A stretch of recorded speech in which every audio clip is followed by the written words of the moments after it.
오늘 설교 제목은요, 왕이 나귀 새끼를 이라는 제목으로 말씀 나누려고 합니다. 사순절 두 번째 주일입니다. 성도님들이 오시는 모습 바라보고 또한 우리의 하루하루를 돌아보니까 이것 먼저 한번 해보고 싶더라고요. 오늘 좀 숨을 크게 한번 들이셨다 내쉬겠습니다. 한번 해볼까요? 시작. 얼마나 턱까지 차는 숨을 헐떡거리며 살고 계십니까?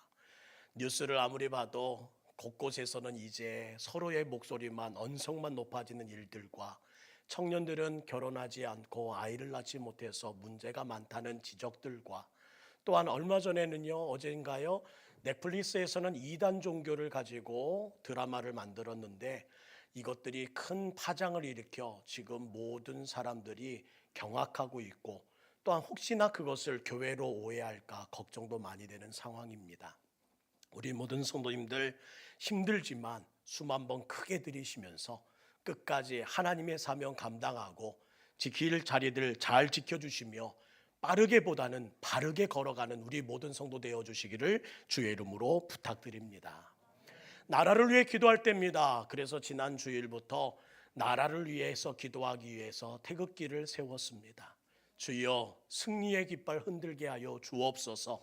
이 나라의 어수선함을 풀으실 분은 오직 주님밖에 없습니다. 또한 하나님의 거룩한 은혜로 우리 동북교회 여기까지 달려왔는데 또한 이 위기와 또한 하나님 풀어야 될 문제들 풀어야겠습니다 하는 마음 가지고 기도하는 가운데 우리 동북교회 교회 길을 만들고 또한 모든 문제 해결될 때에 여호와 니시 승리의 이름 하나님께 선언하면서 흔들고자 길을 꽂고 성단에서 나라를 위해 교회를 위해 우리 가정을 위해 기도하며 하나님의 뜻대로 가기를 결정했습니다. 우리 성도님들도 만세의 날을 속히 이 나라와 교회와 우리 가정에 허락해 주옵소서. 3월 한 달 기도해 주시기를 주의 이름으로 부탁드리며 또한 그 기도의 힘으로 승리하는 우리 모두 되기를 주의 이름으로 축복합니다. 제 104주년 3.1절을 지내면서 이 나라가 걱정됐습니다. 또한 이 나라의 여파가 각 가정을 흔들고 있음을 보았습니다. 또한 교회 역시 모두 다 손가락질하며 질책받고 있습니다. 요즘처럼 힘든 때가 없습니다. 요즘처럼 어려운 때가 없습니다. 막막한 때를 보지 못했고 이렇게 캄캄한 때를 보지 못했습니다. 말로 표현하지 못할 힘듦이 있고 도저히 내 힘으로는 감당할 환란이 찾아왔습니다. 어떻게 이겨낼지 막막한 고비가 각국에서는 전쟁으로 또한 모든 대화의 단절로 이루어지고 있고 아무리 애써도 벗어나지 못하는 한계 상황이 우리의 숨통을 조여옵니다. 모든 위험들이 우리에게 스트레스라는 거예요. 원하는 대로 되지 않더라. 그래서 그 원함을 해결하기 위하여 사람들이 강구하는 것은 무엇일까요? 어느 시대나 어느 나라나 막론하고 새로운 지도자에게 사람들은 기대를 갖는다는 겁니다.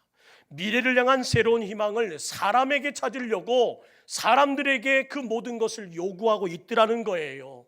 살기가 어렵고 사회가 뒤숭숭하고 경제가 밑바닥에 칠 때마다 더 그랬다는 겁니다. 지금 우리나라의 현실도 그런 것 같아요. 얼마나 기대가 크기에 그 기대가 충족되지 못하니 오히려 반기로 또한 마음의 섭섭함으로 지지율의 하락으로 모든 일이 나타나고 있지는 않은지요.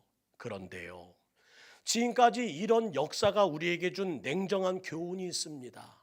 사람 의지에서 될 일 아니라는 겁니다. 그러면요, 하나님 의지해야 됨을 잊지 마시고 우리 교회만은 하나님께 먼저 문제 해결을 위해 기도하고 예배하는 목적을 가진 교회 되기를 주의 이름으로 축복합니다. 사람이 풀 문제라면 벌써 풀었겠지요. 그러나 하나님이 풀어주셔야 할 문제임을 잊지 마시고 우리 사순절 기도의 분량을 예배의 분량을 좀 더 늘려갈 수 있는 결단이 있는 우리의 예배가 되기를 주의 이름으로 부탁드립니다. 구약시대의 이스라엘 백성들은요, 끊임없이 하나님이 아닌 나라와 이방 국가와 사람들을 의지했습니다. 왕을 세워달라고 요구했습니다. 그들은 지도자가 문제라고 항상 원망했습니다. 또한 새로운 지도자가 세워지면 또 꿈을 꿨습니다. 그런데 이것은 구약만 그럴까요? 아니요. 신약 시대에 와서도 마찬가지요. 예수님의 등장 전까지 그 모든 일은 반복됐다는 겁니다. 이스라엘 백성에게 어려운 시간이 찾아왔습니다. 그때마다 새로운 지도자, 새로운 일꾼들 여전히 갈망하며 세워지면 꿈꾸고 또 꿈꿨습니다. 예수님이 오시기 전 BC 166년경으로 가볼까요?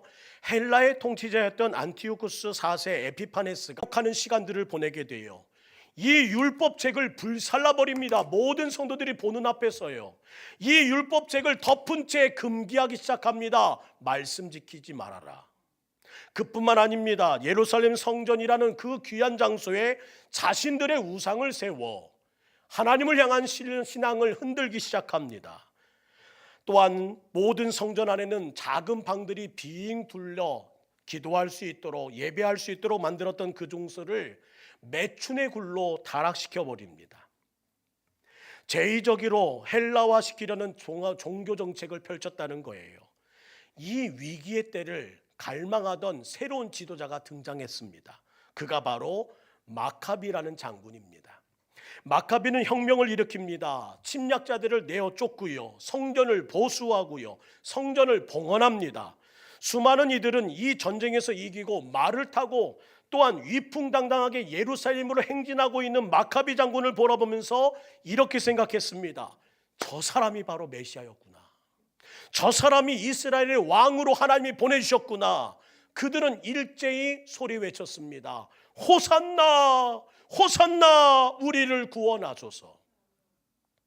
오늘 우리가 읽은 이 본문의 호산나 호산나는 이 땅에 오신 예수님에게만 들린 찬송이 아니라 번번이 이스라엘의 구원을 위해 번번이 세우신 하나님의 사람이라고 생각했던 인물을 향한 기대감 가운데 등장했던 노래였다는 거예요. 호산나, 호산나. 그러나 그 땅의 평화는 오래가지 못합니다. 마카비 장군은 시리아 아람과의 전쟁에서 전사하지요.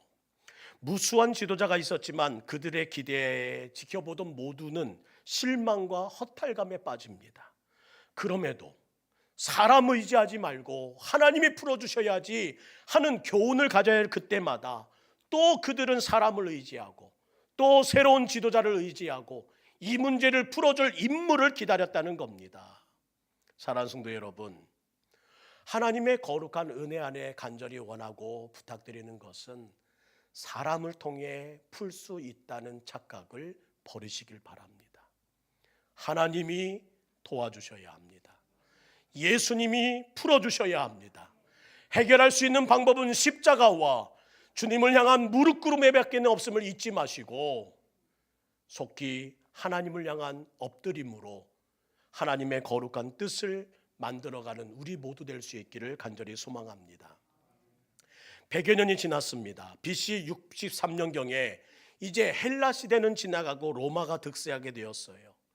로마의 군하에 또 예루살렘이 함락되고 성전은 파괴됩니다. 압자당하는 역사가 계속 반복됩니다. 또다시 이스라엘 백성들은 헬라의 통치가 아닌 이제는 로마 통치에 의하여 짓밟히고 있더라는 겁니다. 그때마다 그들은 또 사람을 의지합니다. 메시아, 진짜 메시아가 오실 때가 되지 않았나. 그 즈음에 예수라는 젊은 지도자가 등장했다는 거예요. 저들은 민족 부흥을 꿈꾸고 있는 이때에 적합한 자가 나타났다, 새로운 희망을 바라보일 이때에 적임자가 나타났다 생각하며 모든 시선을 예수님에게 청합니다. 그런데 이 예수라는 청년이 얼마나 놀라운지 들어보세요. 맹인 두 사람이 그에게 눈을 뜨게 됐다는 소문이 들리네요. 죽은 나사로를 살렸다는 기적의 이야기들이 왕왕왕왕 소문나기 시작합니다. 퍼집니다. 사람들은 생각합니다. 과연 이스라엘 왕이다, 메시아다. 또한 종려가지를 흔들며 호산나 호산나, 왕이시여오소서. 이 땅에 오신 예수님의 목적은 모른 채, 하나님의 계획은 모른 채 또 전쟁에 능한 왕, 또 승리자가 되어 로마의 칼로 맞설 지도자를 위하여 찬송 부르고 있다는 겁니다. 그 모습을 이렇게 기록하고 있네요. 마태복음 21장 9절 말씀입니다. 시작. 앞에서 가고 뒤에서 따르는 무리가 소리 높여 이르되 호산나 다윗의 자손이여 찬송하리로다. 주의 오심으로 오시는 이여 가장 높은 곳에서 호산나 하더라. 예수님만을 향한 찬양이 아니었습니다. 예수님의 본심을 이해한 고백이 아니었습니다. 그냥 여느 때 같은 찬양으로 지금 그들의 목소리를 높여 예수님을 맞이하는 상황이 전개되고 있더라는 겁니다. 그런데 이상합니다. 뭐가요? 100년 전에 마카비가 예루살렘 입성할 때는 유능한 민족의 지도자답게 아주 멋진 말을 타고 위풍당당하게 조벅조벅 들어옵니다. 과연 달라 하면서 그 모습에 사람들은 입을 떡 벌리고 감탄했는데, 오늘 반면 예수님의 모습은 뭐예요? 아주 초라하고 아주 연약한 어린 나귀를 타고는요 쓰러질 듯 뒤뚱거리면서 지금 예루살렘에 들어오는 상황이 전개됩니다. 이 장면을 한번 상상해 보세요. 참 한심스럽고 우스꽝. 이렇게 기록합니다. 이르시되 너희는 맞은편 마을로 가라.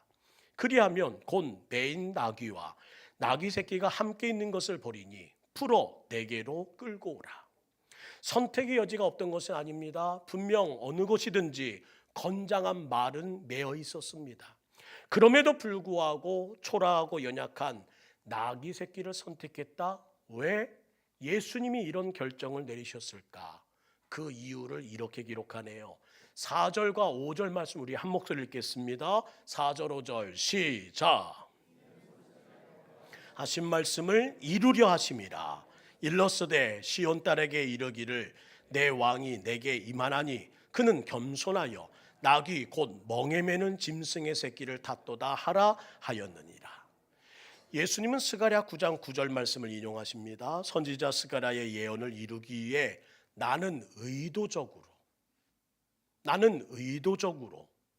건장한 말을 선택할 수 있음에도 불구하고 나귀 새끼를 탔다는 겁니다. 예언된 말씀을 그대로 이루기 원해서 자신은 스스로 겸손의 길을, 초라한 길을, 낮아지는 길을 선택했다는 겁니다. 누가? 예수님이.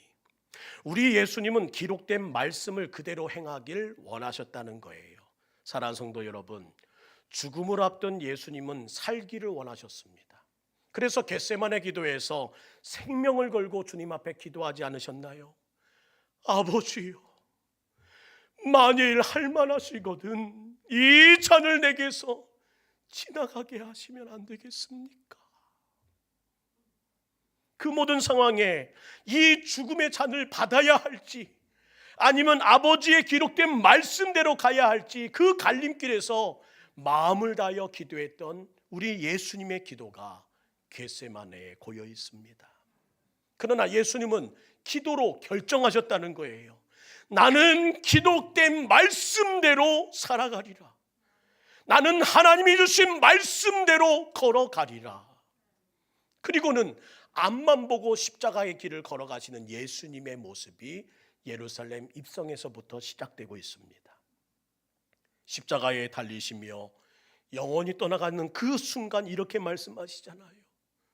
내가 다 이루었다.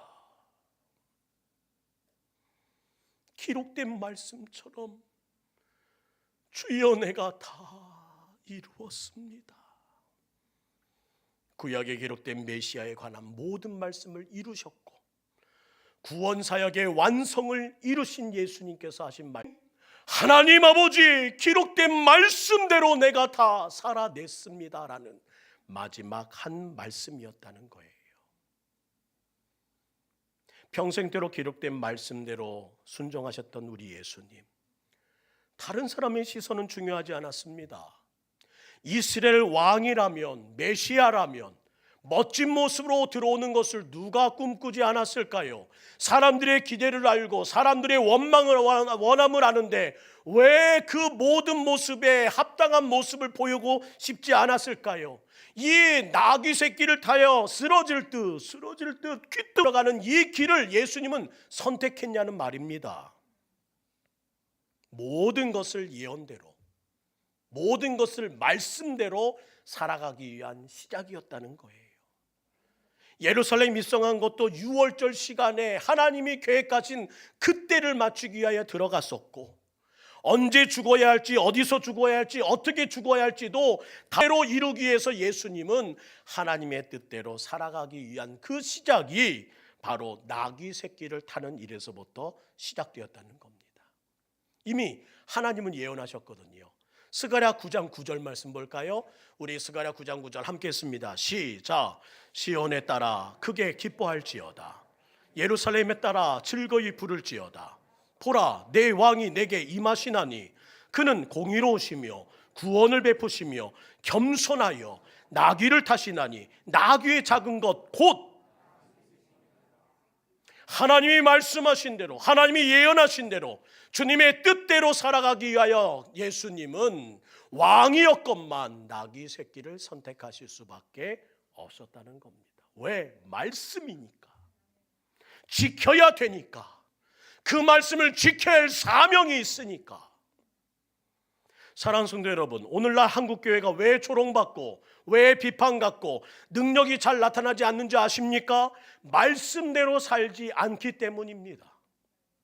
예수님을 믿는다면서 말씀을 버렸기 때문입니다. 우리의 삶 가운데 말씀이 능력이 나타나지 않고 사라져버렸기 때문입니다. 여러분은 얼마나 하나님의 말씀을 붙들고 살고 계십니까? 지난 한 주간 이 말씀 사순절이라고 하기에 얼마나 이전과 다르게 이 말씀과 살아내기 위하여 살아내고 있으십니까? 정말 이 말씀 순종하기 위하여 오늘도 살아낸다고 자신 있게 주님 앞에 말씀하실 수 있는지요? 우리는 언제부터인가 이 말씀을 읽으면서도 선을 긋습니다. 이 말씀은 나에겐 무리가 되는 말씀이야. 이 말씀은 내가 순종할 수 있겠어. 내가 하나님 말씀을 취사 선택하여 이거는 할 수 있고 이거는 할 수 없고, 이거는 지켜야 되는 내게 주신 말씀이고 이건 내가 아닌 네가 들어야 되는 말씀이고, 내 기준으로 순종을 선택하진 않나요? 설교를 들어도 말합니다. 저건 내가 해당되는 말 아니야. 아이고 저거 김 집사가 들어야 되는 얘기인데, 아이고 아무개가 들어야 되는데 오늘 왔나? 좋은 말 들으면, 내 마음에 흡족한 말 들으면 모든 분들이 반갑게 웃으면서 나가시면 이렇게 말씀하시더군요. 목사님 오늘 은혜 많이 받았습니다. 예수님께서 나귀 새끼를 타셨다는 의미는 무슨 말일까요? 나는 온전히 말씀을 성취했다. 선택하지 않았고 이 길은 죽음의 길이기 때문에 내가 못 갑니다가 아니라 이 길은 하나님 말씀이기 때문에 나는 끝까지 가렵니다 하는 오직 한 가지 마음으로 걸어가셨던 그 시작이 나귀 새끼의 선택이었다는 거예요. 5월 가정의 달에 이런 행사를 가진 적이 있습니다. 잘 생각해 보시면 우리 교회에서도 했던 것 같아요. 가족 찬양 대회. 성도님들이 5월 다 흐뭇한 마음으로 야 우리 가정 모여라 하면서 곳곳에서 찬양 연습이 시작되었습니다. 분위기가 좋은 듯 했어요. 그런데 잠시 후에 곳곳에서 이런 소리가 들립니다. 아이고 꼭 행사를 해도 혼자 나오는 사람은 배려를 하지 않아. 이 교회가 이 꼴이야 이 꼴. 이게 무슨 교회야 교회야. 근데 그 웅성거리는 소리가 점차 전영력이 강해져서 이 교회 행사를 가져야 되느냐 말아야 되느냐 목회실에서 난리가 났습니다. 그러나 이왕 준비한 분 계시니까 시작합시다. 그래서 그 대회를 열기로 결정했어요. 물론 다수의 팀들이 교회 아버지, 어머니, 자녀들을 가진 가족들이 나와서 찬양을 하는데 얼마나 은혜스러운지 모릅니다. 그런데요, 이상합니다. 중창도 아니고 합창도 아닌 한 청년이 독창자로 이 앞에 섰습니다. 그리고는 이렇게 말합니다. 저도 다른 사람들처럼, 다른 가족들처럼 이 자리에 서고 싶었습니다. 그러나 아시잖아요. 저는 우리 교회에 혼자 나옵니다. 권사님, 장로님, 집사님, 저를 위해 좀 기도해 주세요. 다음에는요, 우리 가족들과 함께 이 자리에서 함께 가족 찬양 올려드리고 싶습니다. 오늘 그 시작을 제 독창으로 시작하려 합니다. 그리고 이 혼자 찬양을 시작했습니다. 그리고 그 모든 일들의 큰 박수와 함께 다 잊어버렸지요. 근데 이게 웬일입니까? 그날 이후 이 청년의 가족들이 한 사람 교회에 등록하는 겁니다. 목사님, 우리 어머니세요. 안녕하세요, 안녕하세요. 몇 달이 지났나요? 우리 아버지십니다. 제 동생이에요. 저희 작은 아버지십니다. 다음 해가 되었습니다. 어떻게 되었을까요? 가족 찬양 대회에 당당하게 이 청년도 신청했습니다. 무려 10명의 가족들과 함께요. 저는 그때 생각했습니다. 말씀의 성취가 현실이 되는 모습이 바로 이거구나. 주 예수를 믿으라, 그리하면 너와 내 집이 구원을 받으리라 하신 말씀이 성취되는 이 현실이 지금 내 눈앞에 펼쳐졌구나. 할렐루야. 그날의 가족 찬양 대회는 평생 잊을 수 없는 감동으로 남았습니다. 그리고 그날 이후부터 독창자는 더 늘어났고, 그 교회에서는 이 교회는 혼자 다닌 사람을 배려하질 않아 했던 입술 툭 튀어났던 사람들의 모습들이 다 사라져 버렸습니다. 저는 우리 교회도 이랬으면 좋겠어요. 말씀의 성취가 현실이 되는 교회, 말씀의 성취를 간증하는 하나님의 백성들이 많은 교회.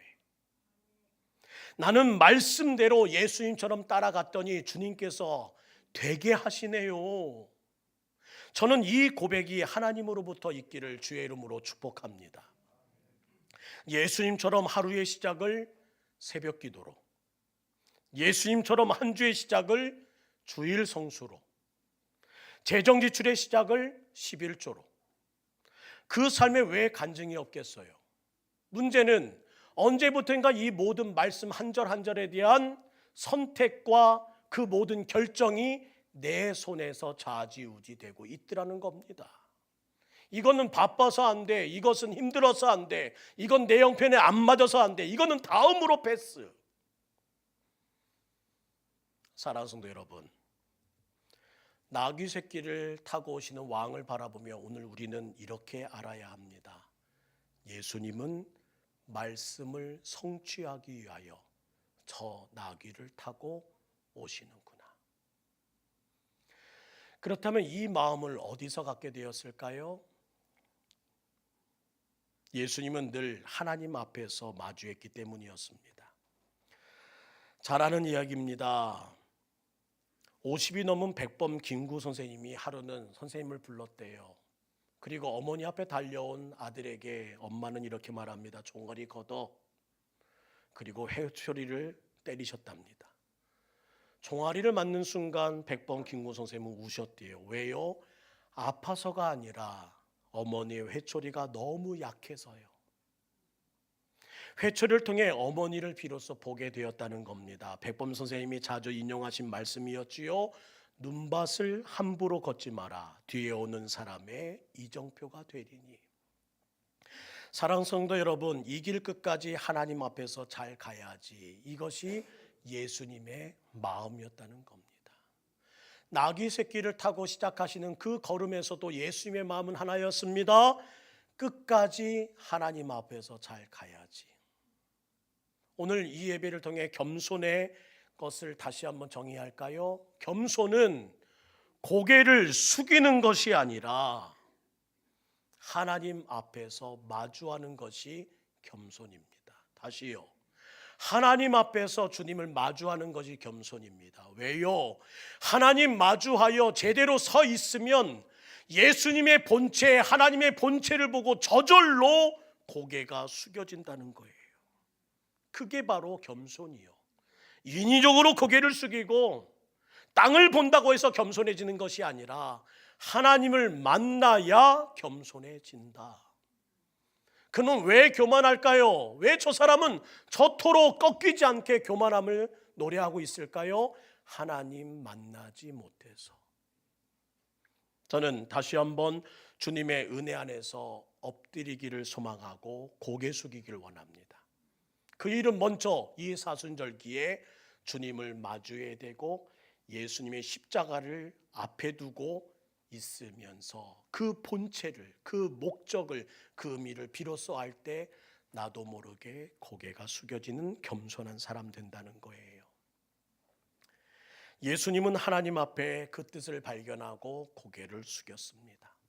오늘도 예수님 앞에, 나귀를 타고 오시는 예수님 앞에 발광하며 호산나 외치는 게 중요한 것이 아니라 그분 앞에 고개를 숙이고 그 말씀을 따라 살기 원하여 오늘 비틀거리면서도 끝까지 의지적으로 나가시는 그 예수님의 발자취에 동행하는 우리 교회 될 수 있기를 간절히 소망합니다. 예수님처럼 온유하고 겸손한 자가 되겠습니다. 예수님처럼 먼저 낮아지는 자가 되어 가정과 교회에서 더 낮아지고 더 겸손해지며 직장에서 온유한 자라 인정받으며 내가 그 누구보다 더 머리 숙여 하나님의 뜻대로 살아가겠습니다. 오늘 이 시간 왕이 나귀를 타고 오신 그 모습을 다시 한번 연상하며 주여 나도 끝까지 하나님의 뜻대로 예수님의 뜻대로 내 남은 생에 십자가 지고 갈 수 있도록 도와주소서.